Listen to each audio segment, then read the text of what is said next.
বলো তো এটা কি মাছ দিয়ে কি রান্না করলাম, দেখি তোমরা বলতে পারো কিনা। হ্যালো গাইস, আসসালামু আলাইকুম। সবাই কেমন আছেন? আশা করি ভালো আছেন। কে কোন জায়গা থেকে আমার ভিডিওটা দেখতেছো তা অবশ্যই কমেন্ট করে জানাবে। তো আজকে আমি ইলিশ মাছ কিভাবে রান্না করলে খেতে ভালো লাগে ওইটাই তোমাদের মাঝে শেয়ার করব। তো আমি কিভাবে রান্না করলাম, কিভাবে পরিবেশন করলাম, ওইটা তোমরা অবশ্যই দেখবে ফুল ভিডিও দেখলে। আমার ভিডিওটা কে কোন জেলা থেকে দেখতেছো অবশ্যই কমেন্ট করতে ভুলবে না। তো আজকে ইলিশ মাছটা আমি ভালোভাবে পরিষ্কার করে নিলাম, কিভাবে রান্না করব সেটা কিন্তু তোমাদের মাঝে শেয়ার করব। তো আমি ইলিশ মাছটাকে ভালোভাবে কেটে নিতেছি।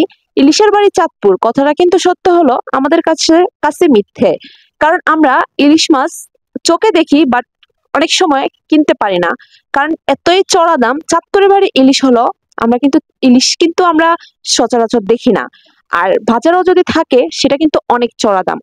আর ঢাকা শহর তো ইলিশ কিনাটাই আমার মনে হয় না বেটার, কারণ ঢাকা অনেক লোকাল ইলিশ পাওয়া যায়, যেটা পদ্মার ইলিশ কখনোই না, চাঁদপুরের কখনোই না। সেটা আমরা অনেকবার কিনে ঠকেছি।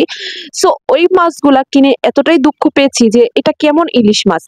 তো পদ্মার ইলিশ মাছ পাওয়াটা কিন্তু অনেক ভাগ্যের ব্যাপার। তো আজকে সকালে আজকে বাজারে চলে গেলাম যে আজকে ইলিশ মাছ খেতে খুব ইচ্ছে করতেছে।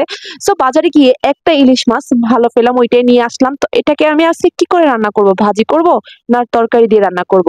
তো ডিসাইড করতে করতে ভাজি খেতে সবাই পছন্দ করে, আর অল টাইম ভাজি খেতে খেতে ভালো লাগে না। তো আজকে বাজার থেকে নিয়ে আসলাম ঘাটি, আমরা বলি ছড়া, যে যেটা বলো সেটাই। তো আজকে ভাবলাম যে ওইটা দিয়ে আজকে ইলিশ মাছটা রান্না করব। তো কিভাবে রান্না করব তোমরা ভিডিওটা দেখলে বুঝতে পারবে। তো কার কাছে কেমন লাগছে সে অবশ্যই কমেন্ট করে বলবে। ইলিশ কিন্তু খেতে কিন্তু অনেক ভালো, আমাদের জাতীয় মাছ ইলিশ। তা আমি মাছটা কেটে আমি তোমাদের মাঝে একটু দেখালাম যে মাছটা কেমন হয়েছে। এত সুন্দর হয়েছে মাছটা।